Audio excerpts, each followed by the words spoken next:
اعوذ باللہ من الشیطان اللعین الرجیم بسم اللہ الرحمن الرحیم الحمد للہ رب العالمین الصلاۃ والسلام علی اشرف الانبیاء والمرسلین سیدنا و مولانا ابی القاسم محمد اللہم صلی علی محمد وعلی اہل بیتہ الطیبین الطاہرین المعصومین المظلومین ولعنۃ اللہ علی اعدائہم اجمعین من یومنا ھذا الی قیام یوم الدین اما بعد قال الحسین علیہ الصلاۃ والسلام انی لم اخرج عاشرا ولا بطرا ولا مفسدا ولا ظالما انما خرجت لطلب الاصلاح فی امت جدی رسول اللہ صلی اللہ علیہ وآلہ وسلم اريد ان اعمر بالمعروف وانہی عن المنکر واسیر بسیرۃ جدی وابی الا وان الحق لا یعمل علیہ وان الباطل لا یتناہی عنہ۔ ایک مرتبہ سورہ حمد، 3 مرتبہ سورہ قل ھو اللہ کی تلاوت فرما کر سیدہ اشرف النساء جعفری بنت سید محسن حسین جعفری کی روح کو اصال فرمایا۔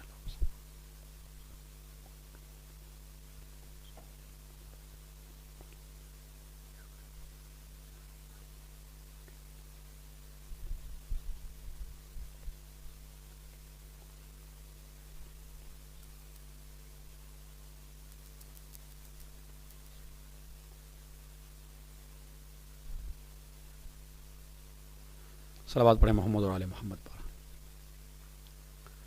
آج محرم کی پہلی تاریخ ہے۔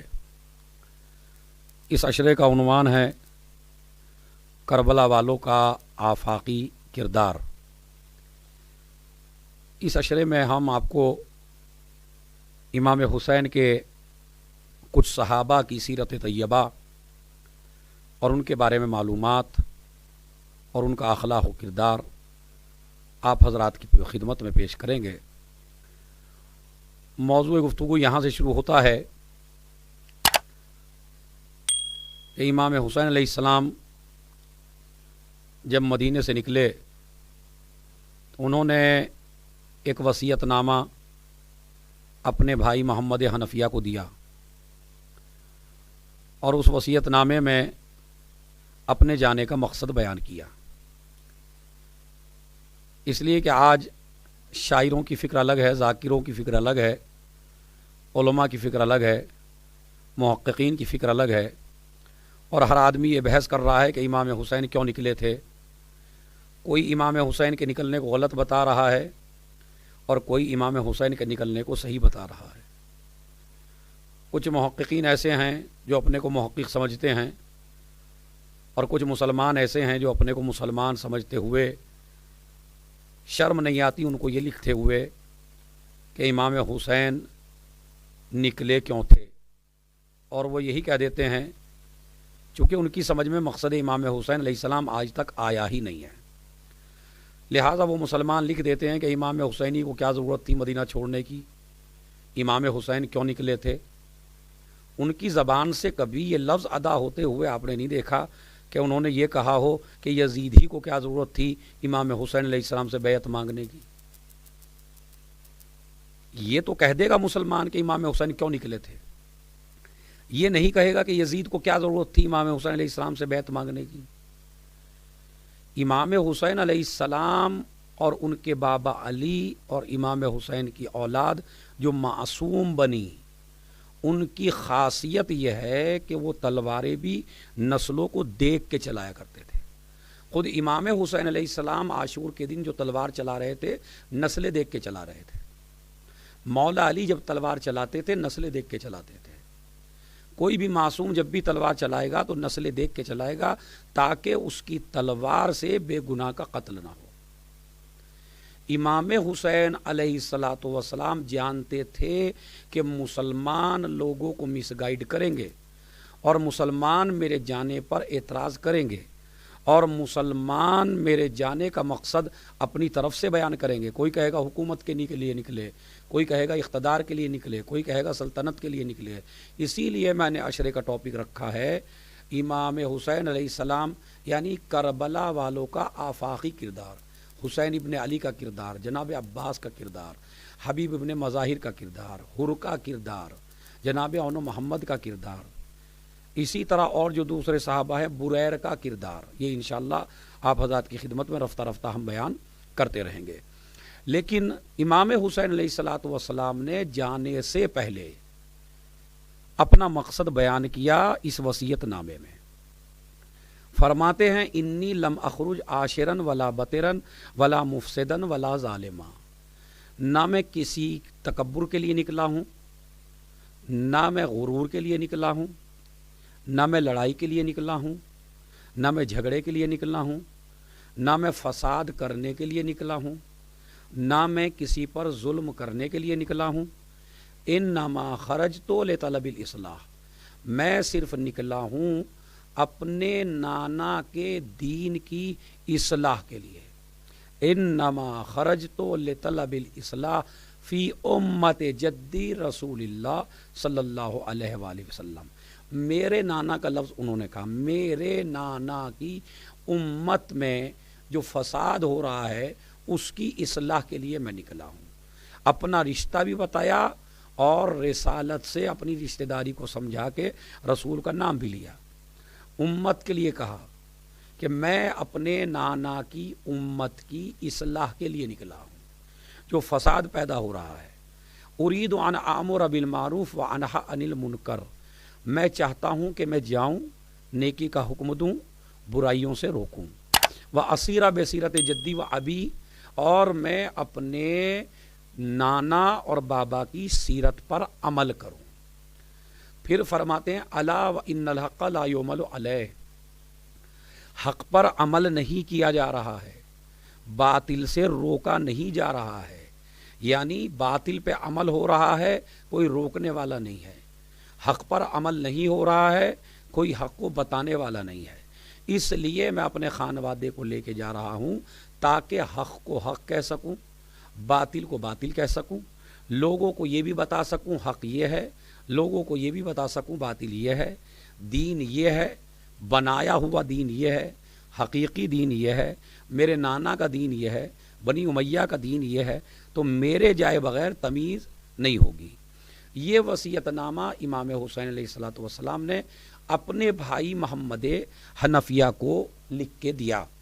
سوال یہ پیدا ہوتا ہے کہ یہ محمد حنفیہ ہی کو کیوں دیا؟ آج پاکستان میں اور دوسرے ممالک میں اسی طرح کچھ افراد ایسے پیدا ہو گئے ہیں کہ جو محمد حنفیہ کو اچھی نظروں سے نہیں دیکھتے، محمد حنفیہ کے بارے میں غلط فکر رکھتے ہیں، محمد حنفیہ کے بارے میں الٹے سیدھے بیان دیتے ہیں۔ ہمارے کچھ جوانوں کو مس گائیڈ کر لیا گیا ہے اور وہ محمد حنفیہ کو برائیاں، محمد حنفیہ کو گالیاں، محمد حنفیہ پہ لعنتیں، ایسا فرقہ آج ہمارے یہاں پیدا ہو چکا ہے، ایسے جوان پیدا ہو چکے ہیں جو محمد حنفیہ کو گالیاں دیتے ہیں، لعنتیں پڑھتے ہیں، اور یہ کہتے ہیں کہ محمد حنفیہ امام حسین علیہ السلام کے ساتھ مدینے سے نکل کے کربلا کیوں نہیں گئے، جبکہ محمد حنفیہ بڑے شجاع تھے، بڑے بہادر تھے اور بہت زیادہ اچھی تلوار چلانا جانتے تھے، تو محمد حنفیہ کیوں نہیں گئے؟ لہٰذا محمد حنفیہ کا نہ جانا امام حسین کے ساتھ یہ بہت زیادہ غلط کام ہے اور وہ لعنت کے مستحق ہیں۔ ایسے ہمارے جوانوں کی فکر بنتی چلی جا رہی ہے۔ میں نے پہلے ہی آپ سے کہا کہ مجھے آپ یہ بتا دیجئے کہ محمد حنفیہ کو امام حسین علیہ السلام نے جانے کے لیے کب کہا؟ اس لیے کہ ہم جذباتی ہو سکتے ہیں، دوسرے لوگ جذباتی ہو سکتے ہیں، لیکن علی کی اولاد جذباتی نہیں ہے۔ علی کی اولاد حکم امام سے اٹھتی ہے، حکم امام سے بیٹھتی ہے۔ محمد حنفیہ کو دعوت نامہ نہیں دیا گیا ہے بھائی۔ اگر محمد حنفیہ کو دعوت نامہ دیا جاتا اور محمد حنفیہ نہ جاتے تو پھر محمد حنفیہ نے غلطی کی۔ امام حسین علیہ السلام نے مدینے سے نکلتے ہوئے محمد حنفیہ کو وصیت نامہ دے کے قیامت تک کے شیعوں کو، قیامت تک کے مسلمانوں کو اس بات کی طرف متوجہ کیا ہے، اگر میرا بھائی میری نظر میں معتبر نہ ہوتا تو میں وصیت نامہ کسی اور کو دیتا، محمد حنفیہ کو نہ دیتا۔ ایک صلوات پڑھ دیں محمد اور آل محمد۔ تو میری ماں بہنیں اور میرے جوان اور میرے بزرگ اس مسئلے کو بڑی غور سے سنیں گے کہ محمد حنفیہ کو امام کا پہلا مسئلہ، امام نے دعوت نامہ نہیں دیا۔ دوسرا مسئلہ، امام علیہ السلام نے محمد حنفیہ کو وصیت نامہ سپرد کیا کہ جب بھی تم سے ہمارے بارے میں پوچھا جائے تو تم یہ وصیت نامہ لوگوں کے سامنے پیش کرنا اور ہماری حقانیت کی دلیلیں پیش کرنا، ہمارے جانے کا مقصد بیان کرنا، یہ امام کا سونپنا اس بات کی دلیل ہے کہ محمد حنفیہ معتبر ترین انسان ہیں، علی کے بیٹے ہیں، امام حسین کے چہیتے ہیں۔ اور اس کے بعد جب مولا علی دنیا سے تشریف لے گئے اور مولا علی نے اپنی اولاد کو وصیت کی تو محمد حنفیہ کھڑے ہوئے اور انہوں نے کہا کہ امام حسن علیہ السلام کے بارے میں اور امام حسین علیہ السلام کے بارے میں کہ بابا یہ ہمارے امام ہیں، یہ ہمارے رہبر ہیں، یہ علم میں ہم سے زیادہ ہیں، جو ان کا مقام ہے وہ دنیا میں کسی کا مقام نہیں ہے۔ کیا ان چیزوں سے محمد حنفیہ کی حقیقت آپ حضرات کے سامنے نہیں آتی؟ تو لہذا محمد حنفیہ کو امام نے وصیت نامہ دیا، ایک مسئلہ، ان کو دعوت نامہ نہیں دیا، دوسرا مسئلہ۔ تیسرا مسئلہ وہ اور زیادہ قابل غور ہے محمد حنفیہ کے لیے۔ جب محمد حنفیہ نے جانے کے لیے امام کو کہا تو امام علیہ السلام نے محمد حنفیہ سے کہا اما انت فلا، اے محمد حنفیہ تم نہیں جاؤ گے، اما انت فلا علیک ان تقیم فی المدینہ، تیرے اوپر واجب ہے کہ تم مدینے میں قائم رہو، مدینے ہی میں رہو۔ اب یہ مدینے میں رہنے کا میں ماشاءاللہ اپنے جوانوں کو بڑی آسانی سے سمجھا سکتا ہوں کہ یہ کیوں کہا گیا مدینے ہی میں رہیے، آپ کہیں نہ جائیے، ہمارے ساتھ نہ جائیے، کربلا نہ آئیے۔ حالانکہ ایک بڑے سپاہی ہیں، بڑے جنگجو ہیں، بڑے تلوار چلانے والے ہیں، مولا علی کے لشکر میں تلواریں چلائی ہیں، علی کے پروردہ ہیں، علی نے تلوار کا فن سکھایا ہے، لیکن امام کہتے ہیں اما انت فلا، تم نہیں، علیک ان تقیم فی المدینہ، تمہارے اوپر ضروری ہے مدینے میں قائم رہو۔ کیوں؟ اس لیے کہ ابھی آپ ذرا اسے گہرائی سے سوچئے کہ امام علیہ السلام کیوں نہیں لے گئے محمد حنفیہ کو، تو اس کا جواب یہ ہے، بڑا علمی جواب ہے کہ جب بھی رسول خدا صلی اللہ علیہ وآلہ وسلم تشریف لے جاتے تھے مدینے سے کہیں باہر تو مدینے کو کبھی تنہا نہیں چھوڑا۔ جب بھی گئے رسول اللہ کسی کو اپنا جانشین بنا کے گئے، کسی کو معین کر کے گئے تاکہ وہ مدینے کے حالات کو سلجھا سکے، تاکہ وہ مدینے کے جاہل کو مسئلہ بتا سکے، تاکہ وہ ان کی سربراہی کر سکے، تاکہ وہ ان کی قیادت کر سکے۔ اس لیے نبی کا دستور زندگی تھا کہ وہ مدینے کو خالی نہیں چھوڑتے تھے۔ میرا سوال ہے مسلمانوں سے، جو نبی ایک شہر کو اگر کسی دوسرے شہر میں نبی جائے تو وہ مدینے کو بغیر خلیفہ کے نہیں چھوڑتا، تو جب رسول اللہ دائمی سفر کے لیے دنیا سے جا رہے ہوں تو رسول کے اوپر واجب تھا یا نہیں تھا کہ وہ خلیفہ بنا کے جائیں، وہ جانشین بنا کے جائیں، وہ لوگوں کا امام بنا کے جائیں، وہ اعلان کر کے جائیں؟ اگر مدینے کو خالی نہیں چھوڑ سکتے تو دنیا کو اپنے خلیفہ کے بغیر کیسے چھوڑ سکتے ہیں؟ اسی لیے غدیر خم کے موقع پر علی کو ہاتھوں پہ اٹھا کے من کنتوں کا اعلان کرنا اس بات کی دلیل ہے، نہ میں نے مدینے کو تنہا چھوڑا ہے، نہ پورے عالم کو اکیلا چھوڑا ہے۔ ایک صلوات بھیج دیں محمد علیہ وسلم۔ تو رسول اللہ کی سیرت تھی کہ وہ مدینے کو خالی نہیں چھوڑتے تھے، جب جاتے تھے خلیفہ بنا کے جاتے تھے۔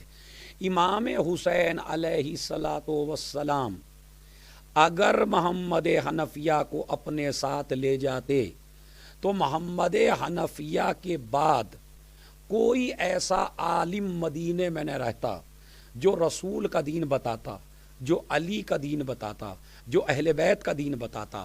دو آدمیوں کو میرے مولا حسین نے معین کیا اپنی طرف سے ایک جناب زینب کے شوہر جناب عبداللہ کو اور ایک جناب محمد حنفیہ کو، چونکہ عبداللہ بھی بہت بڑے عالم ہیں اور محمد حنفیہ بھی بہت بڑے عالم ہیں، اگر امام حسین مدینے کو تنہا چھوڑ کے چلے جاتے تو لوگ نہ جانے کس کس دین پہ عمل کرتے، حسین کا نانا کا دین مدینے میں باقی نہ رہتا، اور یہ مدینے والے شکایت کرتے اللہ سے، پروردگار تیرے نبی کا نواسا ہمارا وطن چھوڑ کے چلا گیا تھا، ہمیں دین پتہ نہیں ہے، ہمیں شریعت پتہ نہیں ہے، ہمیں اسلام پتہ نہیں ہے، ہم کرتے تو کیا کرتے جب تمہارا نواسا دین چھوڑ کے اور یہاں مدینے کو تنہا چھوڑ کے چلے گئے تھے۔ اب ہماری نمازوں کا ہم سے سوال نہ کرو، ہمارے روزوں کا ہم سے سوال نہ کرو، ہمارے دین کا ہم سے سوال نہ کرو، ہمیں کوئی بتانے والا نہ تھا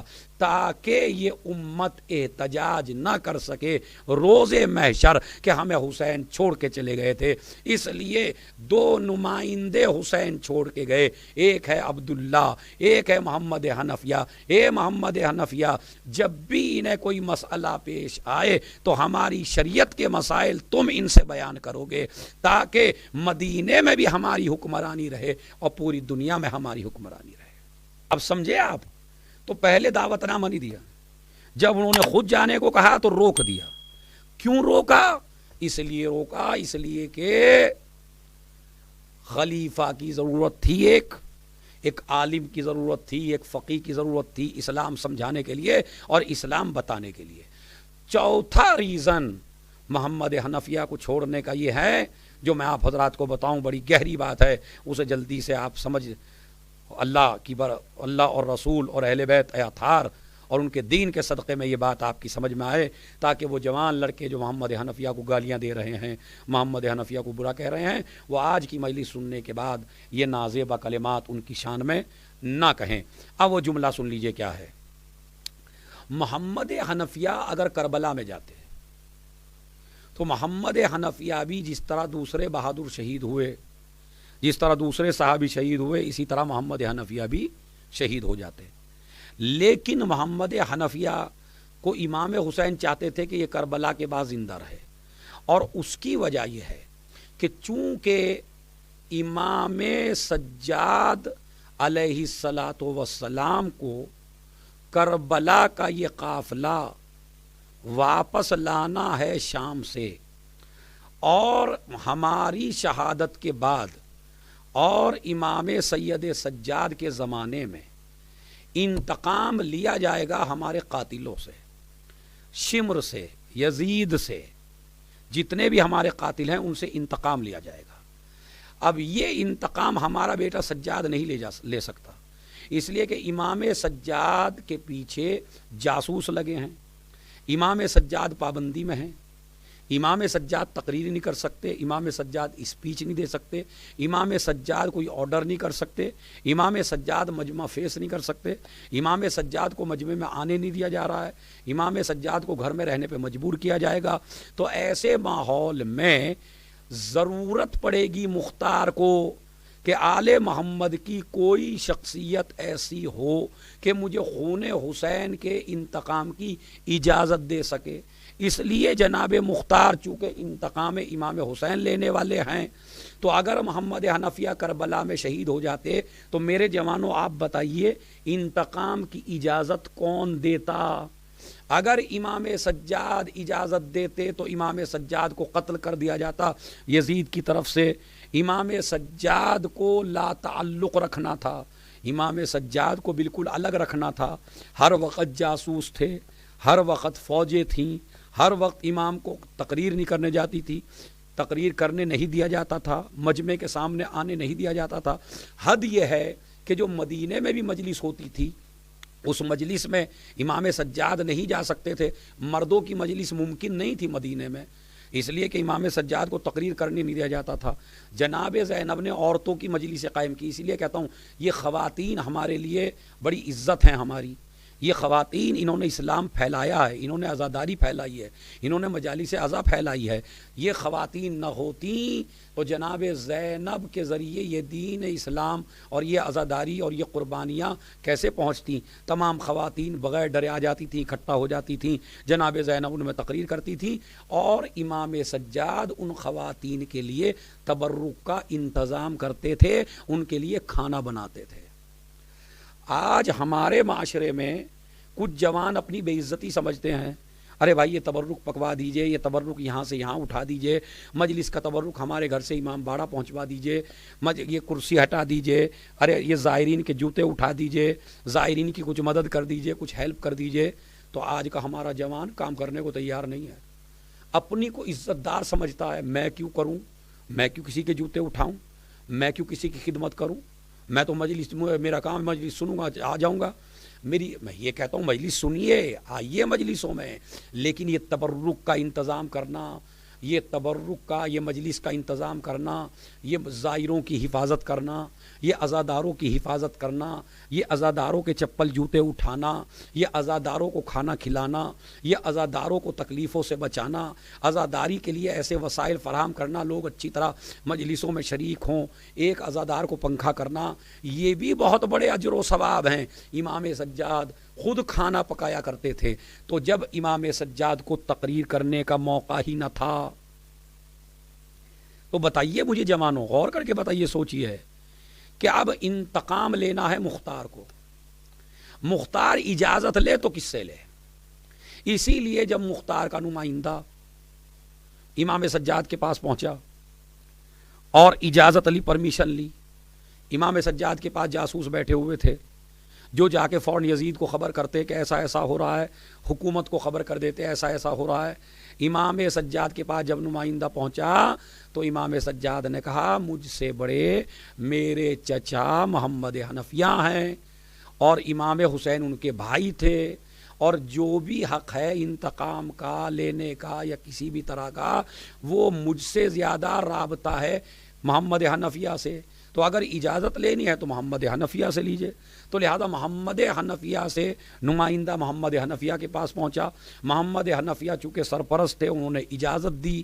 اجازت کی وجہ سے یہ انتقام جناب مختار نے لیا. اب سمجھے امام حسین علیہ الصلوۃ والسلام کیوں نہیں لے گئے محمد حنفیہ کو اپنے ساتھ کربلا میں؟ اس لیے کہ انتقام کی اجازت لینے کے لیے کوئی بزرگ آل محمد کا باقی نہ رہتا، کوئی سرپرست باقی نہ رہتا، بس جس کی وجہ سے، جس کی پرمیشن سے شمر ابن زیاد اور امام حسین کے سارے دشمنوں کو مختار نے تہہ تیغ کر کے رکھ دیا، اس حکم دینے والے کا نام محمد حنفیہ ہے. ایک صلوات بھیجے محمد اور آل محمد. سمجھے آپ؟ تو کیا عقیدہ ہے محمد حنفیہ کا؟ اس لیے جو انتقام، پورا انتقام مختار ٹکا ہوا ہے جناب محمد حنفیہ پر. مگر جناب محمد حنفیہ کو پھر یہاں بھی بدنام کیا گیا، اور جناب مختار کو بھی بنی امیہ نے بدنام کیا. کسی نے کہا کہ یہ مختار تو امام سجاد کو نہیں مانتے، بلکہ مختار تو امام مانتا ہے جناب محمد حنفیہ کو، چونکہ پرمیشن انتقام کی لی تھی محمد حنفیہ سے. تو اس لیے لوگوں نے اعتراض کیا کہ مختار امام سجاد کو امام نہیں مانتے، ان کو امام مانتے ہیں. اور ایسی فکر بھی پیدا ہو گئی اسی زمانے میں کہ لوگ سمجھنے لگے کہ چونکہ انتقام کا حکم دیا محمد حنفیہ نے، لہذا یہی امام ہیں. اور کچھ لوگ ایسے اس نظریے کے پیدا ہو گئے کہ محمد حنفیہ کو امام ماننے لگے اور امام سجاد کو امام نہ مانا. وہیں سے ایک فرقہ چل گیا. یہ اسی پرمیشن کا نتیجہ تھا. اس فرقے کو مٹانے کے لیے محمد حنفیہ نے ایک دن بلایا امام سجاد کو کہ بیٹے امام تو آپ ہیں، لیکن یہ کچھ لوگ مجھے امام مان رہے ہیں، تو اگر میں ان 4-5 آدمیوں میں اعلان کروں میں امام نہیں ہوں تو میری بات کوئی نہیں مانے گا. بیٹا ایسا کرو، ہم اور تم حج پہ چلیں. امام سجاد اور محمد حنفیہ حج پہ گئے. بھیڑ بہت زیادہ تھی. محمد حنفیہ میں اور ان میں یہ بات طے ہو چکی تھی کہ بیٹے میں اعلان کروں گا کہ میں امام ہوں، تم کہنا کہ میں امام ہوں، اور فیصلہ چھوڑ دیں گے حجر اسود پر. لہٰذا حج کا موسم آیا، چچا بھتیجے حج پہ پہنچے، مجمع اکٹھا ہوا. اسی لیے میں کہتا ہوں اپنے جوانوں، تم حج پہ ضرور جایا کرو. علی والو حج پہ ضرور جایا کرو، اس لیے کہ جب عام مسلمان حج پہ جاتا ہے تو مسلمان خوش ہوتا ہے کہ میں حج پہ گیا، لیکن جب علی والا حج پہ جاتا ہے تو کعبہ خوش ہوتا ہے آج ہمارے والا آ گیا. سمجھے آپ؟ چلے گئے محمد حنفیہ اور جناب امام سجاد. بھرے مجمع میں محمد حنفیہ نے کہا میں امام ہوں. امام سجاد بولے چچا تم نہیں، میں امام ہوں. اب میں آپ کو ایک بالکل پتے کی بات بتاتا ہوں. اگر محمد حنفیہ واقعاً امامت کا دعویٰ کرتے تو فیصلہ کرواتے لوگوں سے، فیصلہ کرواتے دنیا والوں سے، فیصلہ کرواتے صحابہ سے. وہاں ان کی ٹیم تھی، یہ کہتے ان سے پوچھ لو، اس مجمع سے پوچھ لو، ووٹنگ کر لو، لوگوں کے ووٹ ڈلوا لو، تم کو زیادہ مانے تم امام، ہمیں زیادہ مانے ہم امام. مگر محمد حنفیہ نے ایسا کچھ نہیں کیا، لوگوں کو وکیل نہیں بنایا، لوگوں پہ مسئلہ نہیں چھوڑا. جس سے عقیدہ محمد حنفیہ کا پتہ چلتا ہے کہ محمد حنفیہ بتانا چاہتے تھے خلافت لوگوں کے بنانے سے نہیں ملتی، اللہ کے دینے سے ملتی ہے. ایک صلوات پڑھ دیں محمد اور آل محمد. لہذا محمد حنفیہ بیٹھے اور بیٹھنے کے بعد کہا کہ بیٹے سجاد فیصلہ کرواؤ. کہا کس سے کروائیں چچا؟ کہا حجر اسود سے کروا لو، چونکہ یہ جنت کا پتھر ہے. میں توجہ چاہتا ہوں، چونکہ یہ جنت کا پتھر ہے اور جنت کا پتھر جھوٹ نہیں بولتا. اور یہ جو حجر اسود لگایا گیا ہے کعبے میں، یہ اسی لیے تو لگایا گیا تاکہ یہ گواہ بنے. جتنے لوگ بھی حاجی ہیں، جتنے لوگ بھی عمرے پہ جاتے ہیں، جتنے لوگ بھی جاتے ہیں وہاں حج کرنے کے لیے، کعبے کی زیارت کے لیے، حجر اسود کو بوسہ دیتے ہیں تو یہ ان کے بوسے کو محفوظ کر لیتا ہے. اور بارگاہ خدا میں یہ حجر اسود گواہی دے گا کہ پروردگار اس مومن نے میرا بوسہ لیا اور یہ تیرے گھر کی زیارت کے لیے آیا تھا. تو جو پوری دنیا کے مسلمانوں کا گواہ ہو اس سے گواہی دلواؤ، اس لیے کہ یہ جھوٹ نہیں بولتا. محمد حنفیہ نے پوری دنیا میں ایک پیغام اور عام کیا، یہ پتھر جنت کا ہے، جنت کا پتھر جھوٹی گواہی نہیں دے سکتا. صحیح بخاری اور صحیح مسلم اور صحیح ترمذی میں حدیث ہے، الحسن والحسین سیدہ شباب اہل الجنہ، حسن و حسین جنت کے جوانوں کے سردار ہیں. تو اگر جنت کا پتھر جھوٹ نہ بولے تو جن کو جنت کا سردار بنایا ہو اگر وہ ماں کے مسئلے میں گواہی دے تو اس کا مطلب ہے جب پتھر جھوٹ نہیں بولتا تو سردار کیسے، جنت کے سردار کیسے جھوٹ بولیں گے؟ کہا یہ جنت کا پتھر ہے. اور یہی حجر اسود وہ ہے کہ جس کو ایک وقت خلیفہ نے کہا تھا کہ اے پتھر تو پتھر ہے، نہ تو کسی کو فائدہ دے سکتا، نہ تو کسی کو نجات دے سکتا، نہ کسی کو تو نقصان پہنچا سکتا، میں تو تجھے اس لیے بوسہ دے رہا ہوں کہ رسول دیتے تھے. ایک مرتبہ میرے مولا نے کہا خبردار یہ جملہ نہ کہنا، یہ عام پتھر نہیں ہے، یہ جنت کا پتھر ہے، جنت کے پتھر کا مقابلہ دنیا کا نہیں کر سکتی. اما جب پتھروں کا مقابلہ نہ کر سکے تو سرداروں کا مقابلہ کیا کرے گی؟ صلوات بھیج دیں محمد اور آل محمد. اب آپ سمجھے؟ کہا کہ بیٹا گواہی دلواؤ. کہا آپ بڑے ہیں چچا آپ جائیے. محمد حنفیہ حجر اسود کے پاس گئے اور جا کے کہا کہ میں امام ہوں، اگر میں امام ہوں تو تم بول سکتے ہو اور میری گواہی دو کہ میں امام ہوں یا نہیں. محمد حنفیہ حجر اسود کے پاس سے آ گئے، حجر اسود سے کوئی آواز نہ آئی. اس کے بعد کہا بیٹے تم چلو. جیسے ہی امام سجاد حجر اسود کے پاس آئے تو حجر اسود سے آواز آئی میں گواہی دیتا ہوں کہ حسین کے بعد اسلام کے جانشین اور خلیفہ اور واقعی امام سجاد ہیں. محمد حنفیہ کا حجر اسود سے گواہی دلوانا اس بات کی دلیل ہے کہ ہم لوگوں سے گواہی نہیں دلواتے، اس لیے کہ لوگ رشوت میں بک سکتے ہیں، حجر اسود بکنے والا نہیں ہے۔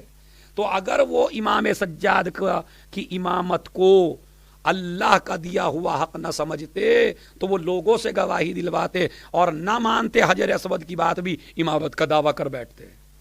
تو یہ بھی غلط ہے کہ انہوں نے امامت کا دعویٰ کیا تھا، امامت کا دعویٰ نہیں کیا تھا، بلکہ لوگوں کو دکھانے کے لیے، چونکہ لوگ ماننے لگے تھے مختار کو انتقام کی اجازت دینے کی وجہ سے کہ یہی واقعاً خلیفہ ہیں اور یہی امام ہیں، اس لیے اس مسئلے کو بھی رد کیا گیا۔ جنگ جمل میں یا صفین میں جب تلوار چل رہی ہے تو ہر جگہ منافق ہوتے ہیں، ہر جگہ فتنہ برپا کرنے والے ہوتے ہیں، ماں باپ کو لڑانے والے اولاد سے، اولاد کو لڑانے والے ماں باپ سے، ایسے ہر جگہ ہوتے ہیں۔ ایسا تھا ایک آدمی، اس نے کہہ دیا محمد حنفیہ تیرا بابا علی تجھے مروانا چاہتا ہے، وہ جنگ میں حسن و حسین کو تو بھیجتا نہیں ہے اور تجھے جنگ میں بھیج دیتا ہے۔ محمد حنفیہ کی محبت دیکھیے، محمد حنفیہ کا عقیدہ دیکھیے۔ ایک مرتبہ محمد حنفیہ نے کہا کہ بھائی مجھے یہ بتا، اگر تو میدان جنگ میں ہو اور میدان جنگ میں کوئی آدمی تیری آنکھوں پہ تیر مارے، اگر تو میدان جنگ میں ہو اور کوئی آدمی، کوئی سپاہی تیری آنکھوں پہ تیر مارے تو یہ بتا تیر کیسے روکے گا؟ اس نے کہا کہ میں اپنا ہاتھ بڑھاؤں گا، آنکھوں کے سامنے لے آؤں گا۔ محمد حنفیہ نے کہا حملہ تو ہوا آنکھوں پر، تو ہاتھ سے کیوں روکے گا؟ کہا اس کی وجہ یہی ہے، جب حملہ آنکھوں پر ہوتا ہے تو روکنے کے لیے ہاتھ لائے جاتے ہیں۔ ارے میں توجہ چاہتا ہوں، روکنے کے لیے ہاتھ لائے جاتے ہیں، ہاتھوں سے روکا جاتا ہے تیروں کو، آنکھوں سے تیروں کو نہیں روکا جاتا۔ کہا ملعون تو نے خود ہی فیصلہ کر دیا کہ جب آنکھوں پہ حملہ ہو تو ہاتھوں سے روکا جاتا ہے۔ میں اپنے بابا کا ہاتھ ہوں اور حسن و حسین میرے بابا کی آنکھیں ہیں، اور جب آنکھوں پہ حملہ ہو تو ہاتھوں سے روکا جاتا ہے۔ صلوات پڑھ دیں محمد اور آل محمد۔ بس آج محرم کی پہلی تاریخ ہے، اس لیے ضروری ہے کہ آج سے جب آپ مجلسوں میں آئیں تو پہلا ادب یہ ہے کہ ہر آدمی باوضو آئے۔ بے وضو کوئی جوان، کوئی خاتون، کوئی عورت، کوئی بوڑھا، حد یہ ہے کہ اپنے ان بچوں کو جن کو سلیقہ ہے وضو کرانے کا، ان کو بھی وضو کرا کے لائیں۔ پورا مجمع بیٹھے تو جسم بھی پاک کر کے بیٹھے اور روح بھی پاک کر کے بیٹھے۔ اور وضو کے یہی فائدے ہیں کہ وضو جہاں انسان کے بدن کو پاک کرتی ہے، وہیں وضو انسان کے کیریکٹر کو پاک کرتی ہے۔ جب ہاتھ دھوتے ہیں تو وہ گناہ معاف ہوتے ہیں جو ہاتھوں سے کیے ہیں، جب چہرہ دھوتے ہیں تو وہ گناہ دور ہوتے ہیں جو آنکھوں سے کیے ہیں، جو زبان سے کیے ہیں۔ جب آپ سر کا مسح کرتے ہیں تو وہ گناہ ختم ہوتے ہیں جو آپ دوسرے کے بارے میں غلط سوچتے ہیں۔ جب آپ پیروں کا مسح کرتے ہیں تو وہ گناہ ختم ہوتے ہیں کہ جو آپ پیدل چل کے کرتے ہیں۔ لہذا یہ ایک وضو نہیں ہے بلکہ آپ کی جسم کو پاک کرنے کا بھی ذریعہ ہے، آپ کی روح کو پاک کرنے کا بھی ذریعہ ہے۔ میری گزارش ہے میری محترم خواتین سے، میری ماں بہنوں سے، میرے جوانوں سے، مجلس اعضاء میں جائیں با وضو جائیں، وضو کر کے جائے ہر آدمی، اس لیے کہ یہ وضو جہنم کے عذاب سے بھی روکے گا محشر میں۔ اگر کوئی انسان زیادہ تر وضو سے رہے تو یہ وضو اس کا قیامت میں کام آئے گا۔ تو وضو کلی اس لیے کری جاتی ہے تاکہ زبان کے گناہ ختم ہوں۔ تو لہٰذا اس وضو کا خالی جسم پاک نہیں ہوتا خالی، بلکہ روح بھی پاک ہوتی ہے۔ تو جب مجلس میں وضو کر کے بیٹھیں گے جسم بھی پاک ہوگا، روح بھی پاک ہوگی۔ جب گھر سے چلیے تو 3 جملے کہہ کے گھر سے چلیے، اور یہ عمل بھی بتا رہا ہوں آپ کو میں، چونکہ ہم اس زمانے میں بہت زیادہ پریشان بھی ہیں، جتنے بھی شیعہ ہیں، جتنے مسلمان ہیں پریشان ہوتے ہیں۔ کبھی اقتصادی پریشانی، کبھی بیٹیوں کی شادی کی پریشانی، کبھی جاب نہیں ملتی، ادھر جاتے ہیں کام پہ گئے، کام نہیں ملا، صبح کو گئے کمانے کے لیے، کچھ لے کے نہ آ سکے، بیٹیوں کی ٹینشن، بچوں کی ٹینشن، گھر کی ٹینشن، جاب کی ٹینشن، یہ ساری ٹینشن ہے۔ اگر آپ اپنا رابطہ کربلا سے کر لیں تو یہ ساری ٹینشن، ساری مصیبتیں کم ہو سکتی ہیں۔ سفر پہ جائیے، جاب کے لیے جائیے، کام کی تلاش میں جائیے، بچیوں کے شادیوں کی تلاش میں جائیے، اچھے رشتے کی تلاش میں جائیے۔ سب سے چھوٹا سا کام ہے، سب سے چھوٹا سا کام جس کی وجہ سے آپ کے کام بھی ہوں گے اور آپ کا رابطہ حسین سے مضبوط بھی ہوگا۔ جب آپ اپنے گھر سے نکلیے، 3 جملے کہیے: السلام علیکہ یا ابا عبداللہ، السلام علیکہ یا ابن رسول اللہ، السلام علیکہ یا ابن امیر المومنین، اور اس کے بعد السلام علیکہ یا ابن فاطمہ الزہرا سلام اللہ علیہا۔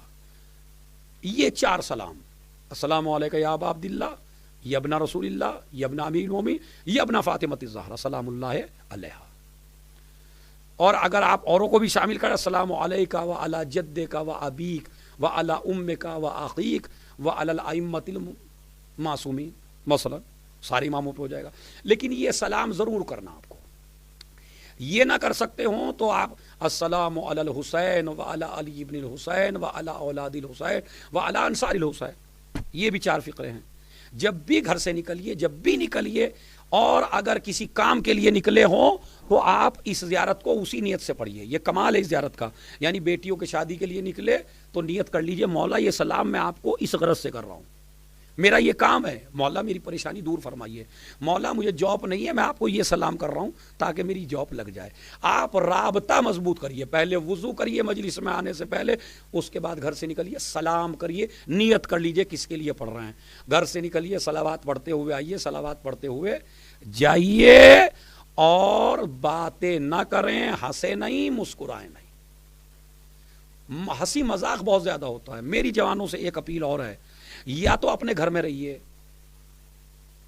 گھر میں نہیں رہتے مجلس میں آئیے تو گلیوں میں نہ کھڑے ہوئیے، سڑکوں پہ نہ کھڑے ہوئیے، اس لیے کہ حسین ابن علی کے ساتھی کسی کو اذیت دینے کے لیے نہیں ہے، ان کی عزاداری اذیت کے لیے نہیں ہے، ان کی عزاداری اذیت ختم کرنے کے لیے ہے۔ ادھر مولانا پڑھ رہے ہیں، ادھر مرثیہ ہو رہا ہے، ادھر جوان ہنسی مذاق کر رہا ہے۔ بھائی 10 دن کے لیے، مجلسوں کے لیے تو کم سے کم چھوڑ دیجئے، گلیوں میں نہ رہیے، سڑکوں پہ نہ رہیے، گھر سے نکلیے، صلوات پڑھتے ہوئے جائیے، فرش عزا پہ بیٹھیے، مرثیہ سنیے، سلام سنیے، حدیث سنیے۔ یہ بتائیے اگر معصومین آتے ہیں بھائی وہاں، تو آپ کو فرش عزا نے اتنا بلند کر دیا، معصوموں کے برابر میں بٹھا دیا، تو لہذا یا تو جائیے نہیں، ورنہ توہین ہے یہ مجلس کی توہین نہ فرمائے۔ عزیزو، یہ میں نے آپ کو سلام بتایا۔ آج محرم کی پہلی تاریخ ہے، حسین ابن علی مدینہ چھوڑ رہے ہیں، 55 منٹ کا مصائب ہے، مدینہ چھوڑ رہے ہیں، رات کا سناٹا چھایا۔ میرا مولا حسین نانا کے روزے پہ آیا اور آنے کے بعد کہا: نانا تیرا حسین جا رہا ہے، اے نانا یہ دنیا مجھے تیرے ساتھ نہیں رہنے دیتی، نانا تیری قبر پہ چراغ کون جلائے گا، نانا میں تمہارے بغیر نہیں رہ سکتا۔ یہ کہتے کہتے حسین کی آنکھ لگ گئی، ایسا لگا جیسے قبر رسول پھٹ گئی ہو اور رسول کے ہاتھ نکلے ہوں: جا میرے لال، آگے آگے تو چل، پیچھے پیچھے تیرا نانا آ رہا ہے۔ اے نانا آپ کی قبر پھٹ جائے تو حسین سما جائے۔ اس کے بعد بھائی حسن کی قبر پہ پہنچے، ایسے گئے جیسے کوئی سلطان جاتا ہو، جیسے کوئی بادشاہ جاتا ہو، اور بھائی کی قبر پہ رونے لگے: بھیا ارے تم تو آرام سے لحد میں لیٹے ہو، اے بھیا ارے یہ زمانہ مجھے رہنے نہیں دیتا۔ بھائی کی قبر پہ ایسے روئے جیسے جوان کے لاشے پہ روتے ہیں۔ اس کے بعد ماں کی قبر نظر آئی، ماں کی قبر کی طرف چلے، لیکن عزادارو، ماتمدارو، میری ماں بہنوں، جب نانا کے روزے پہ گئے تو ایسے جیسے کوئی بادشاہ جاتا ہو، جب بھائی کے روزے پہ گئے تو ایسے جیسے کوئی سلطان جاتا ہو، لیکن جب ماں کی قبر نظر آئی، میرا مولا حسین گھٹنیوں کے بال زمین سے کھسکتے کھسکتے ماں کی قبر پہ لیٹ گئے: اماں تیرا حسین آیا ہے، اے اماں جسے چکیاں پیس کے پالا ہے وہ آیا ہے، اے اماں لہو لوہان چمن دیکھنے چلو، اماں زینب کے بازوؤں میں رسن دیکھنے چلو۔ آواز آئی: میرے لال ارے آگے آگے تو چل، پیچھے پیچھے تیری ماں آ رہی ہے۔ حسین گھر آئے، ایک بیمار بیٹی ہے، اس نے پوچھا بابا سکینہ بھی جا رہی ہے، پھوپھی اماں بھی جا رہی ہے، اماں رباب بھی جا رہی ہے، لیلا بھی جا رہی ہے، اے بابا مجھے بھی ساتھ لے چلو۔ حسین نے منع کر دیا۔ اور جب کسی نے پوچھا مولا جب سب جا رہے ہیں سغرا کو کیوں لے کے نہیں جاتے، تو میرے امام نے وجہ بتائی، میرے استاد محترم نے پڑھا، وہ کہتے ہیں کہ امام نے کہا کہ میں سغرا کو اس لیے لے کے نہیں جاتا کہ ان بیبیوں کو بازاروں میں جانا ہے، درباروں میں جانا ہے، ارے میری سغرا کی شکل میری ماں فاطمہ سے ملتی ہے، ارے میں نہیں چاہتا میری ماں کی تصویر بازاروں درباروں میں پھرائی جائے۔ سغرا کہتی ہے بابا ارے اگر اس لیے نہیں لے جاتے کہ میں دوا مانگوں گی تو بابا میں دوا کا سوال نہیں کروں گی، اے بابا اگر آپ کے پاس سواری نہ ہو، ارے میں یہ نہیں کہتی کہ ہماری میں بٹھا دو، بابا مجھے فضا کی سواری میں بٹھا دو، صورت خادمہ جاؤں گی مجھے لے چلیے، منہ سکینہ کا دھلاؤں گی مجھے لے چلیے، کس کو کہتے ہیں دوا نام نہ لوں گی بابا، لوریاں آپ کے معصوم کو دوں گی بابا، اے بابا میرا دل گھبرائے گا، اے بابا میں پریشان ہو جاؤں گی، اے بابا آپ کی یاد میں مر جاؤں گی۔ حسین نے کہا سغرا ارے جب طبیعت کو پریشان سپانا سغرا، اپنی دادی کی لحد پر چلی جانا سغرا۔ حسین نے سغرا کو نہ لیا، مگر عدید و منظر یہ کہتا ہے بنی ہاشم کو بلایا گیا، پورا مدینے کا مجمع آ گیا، کہ ایک راوی کہتا ہے میں نے دیکھا کہ چلو میں بھی تو چلتا ہوں، یہ حسین کو مدینے والے کیسے رخصت کرتے ہیں، اس نے جا کے کیا دیکھا بنی ہاشم کھڑے ہیں، پورا مجمع کھڑا ہے، محملیں لائی جا رہی ہیں، ایک محمل لائی گئی، ایک مرتبہ ایک بی بی گھر سے نکلی، علی اکبر آگے بڑھے، اپنا زانو بچھایا، بی بی نے قدم رکھا، دوسری بی بی آئی، عباس آگے بڑھے، بی بی کو اونٹ پہ سوار کیا، وہ کہتا ہے ایک ایک بی بی آتی رہی سوار ہوتی رہی، اب تک حسین کرسی پہ بیٹھے تھے، میں نے دیکھا ایک بی بی نکلی، ایک بازو اکبر نے پکڑا، ایک بازو عباس نے پکڑا، حسین نے اپنا زانو بچھایا، اس بی بی نے زانو پہ قدم رکھا، ارے سوار ہو گئی، میں نے پوچھا یہ کون کہ جس کے احترام کے لیے عباس علی اکبر حسین آ گئے، کسی نے کہا ارے یہ علی کی بیٹی زینب کبریٰ کو سوار کیا جا رہا ہے، یہی تو وجہ ہے جب 11 محرم آئی اور زینب سوار ہونے لگی، کبھی دانی طرف دیکھا کبھی بائیں طرف دیکھا، ارے جب کچھ نظر نہ آیا فرات کا رخ کیا، عباس ارے مدینے سے تو اتنی عزت سے لائے تھے، اے میرے بھیا ارے میرا کوئی سوار کرانے والا نہیں ہے، ایک مرتبہ زینب سوار ہوئی، سیعلم الذین ظلموا ایام منقلب ینقلبون